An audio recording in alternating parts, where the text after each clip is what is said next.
Okay, so I'm going to go ahead and talk to you about the Spanish alphabet. If you read up here, it tells you that the Spanish alphabet contains 27 letters, including one that does not appear in the English alphabet, which is the ñ. So the first letter that we have is the A, and it's only pronounced A, as in Ana. It's our short A. B is Be, as in Barbara. And if you'll notice, the letters B and V are pronounced exactly alike. So if I scroll down here to the V, which is ube, you still pronounce it as a V. That's Venus, vamos. So you say those words. Let's see, you say Venus. You say Venus as if you were saying Venus.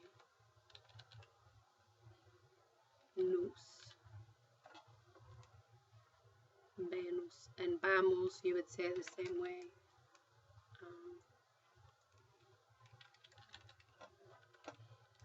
Vamos. Okay. Say, when say is next to an A, an O, or U, let me go ahead and, when it's next to these guys, it sounds like a K. Okay. As in Carlos Cuba. Let's, when it is next to an E or an I, it's going to sound like an S. Cecilia, because you'll see that your C here is next to an E and your C is next to an I. Cecilia. So next to an A, C, Carlos. Next to a U, C, Cuba. Next to an E or an I, Cecilia. Okay. And the letter Z, they're all pronounced. In most of Spain, the C before an E or an I and also the letter Z are pronounced like a th. So that only happens in Spain. In Spain, you get the thetheo. So if you were in Spain, you pronounce this as Cecilia instead of Cecilia. But this would still be Carlos and this would be Cuba. Okay. De, Dios, Pedro. A. Now this is where it's tricky. The E is our long A sound. Ernesto. So the E sounds like an A, as in the A. Let's see, maybe I put it here. E sounds like long A, or the E in they.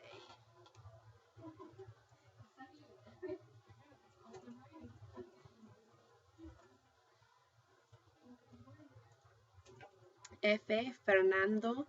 Hey, again, we've got two scenarios going on here.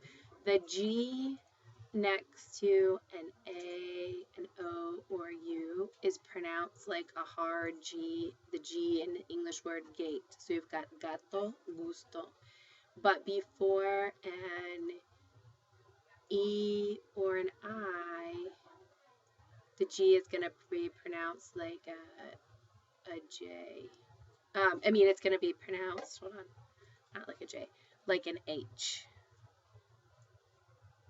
Okay, so here we've got G next to an A, gato, G next to a U, gusto, G next to an I, gitano. So remember, before an E or an I, it sounds like an H. H is pronounced H, and it's silent.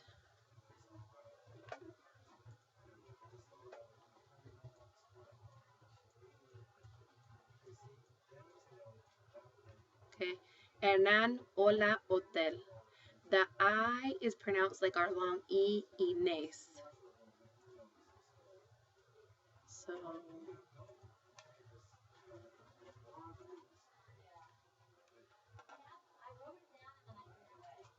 I sounds like long E or the I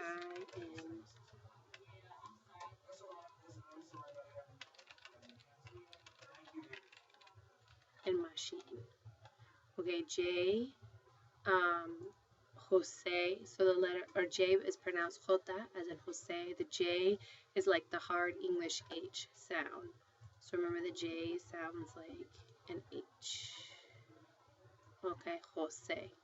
The K is pronounced Ka, kilometro karate, and it's not common, and it usually only appears in words borrowed from other languages. So most of the time when you hear the K sound, you're gonna think the C. L is Luis. If you see the double L,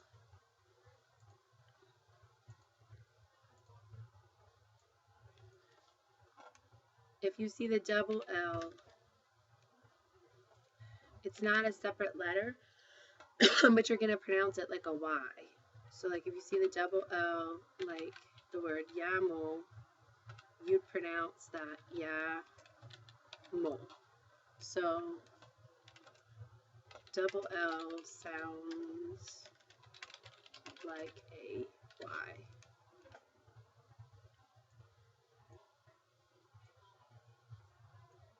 Okay. M, M, N, N, Nora, nachos. And then if you see a tilde over your N, that's the Nye, and it sounds like the NY. Like they give you the word canyon. So niño, you can hear it. Niño, niño. The O is O as in Oscar. P is P as in Pepe. The Q is Q as in Kike, química. Okay, so QU sounds like a K. QU sounds like a K. And so, for example, they give you química.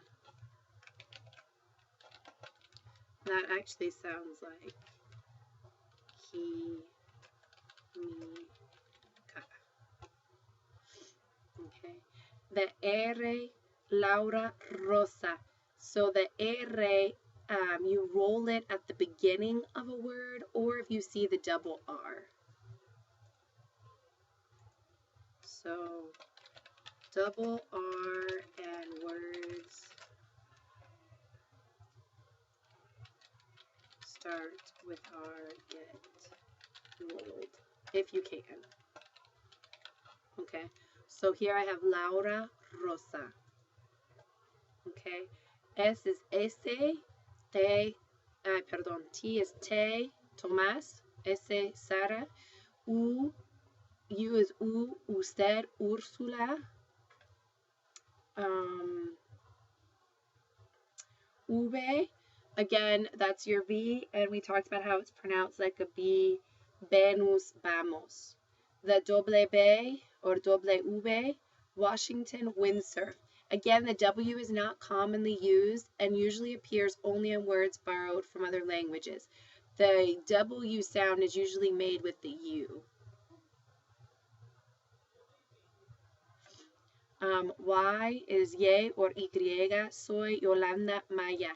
And it's a semi-vowel at the end of a syllable, like soy, but it is a consonant at the beginning of a syllable, like Yolanda Maya. So you can hear soy versus Yolanda.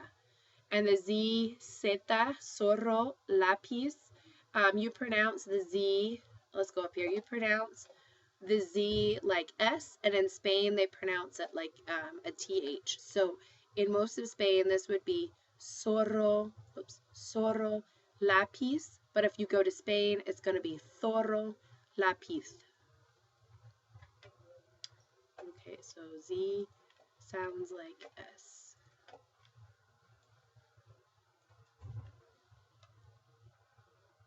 Okay, and then down here it tells you that che and aye have been eliminated from the alphabet, but they're still phonetic sounds.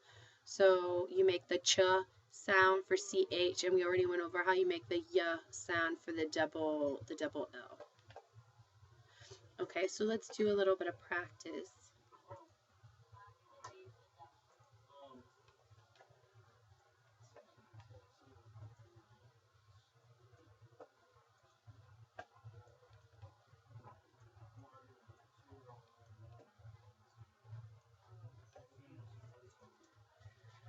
Okay, so here, what this activity was asking you to do, let me see if I can get it set up right. Okay, this activity was asking you to spell out the name of the city. So this is the spelling of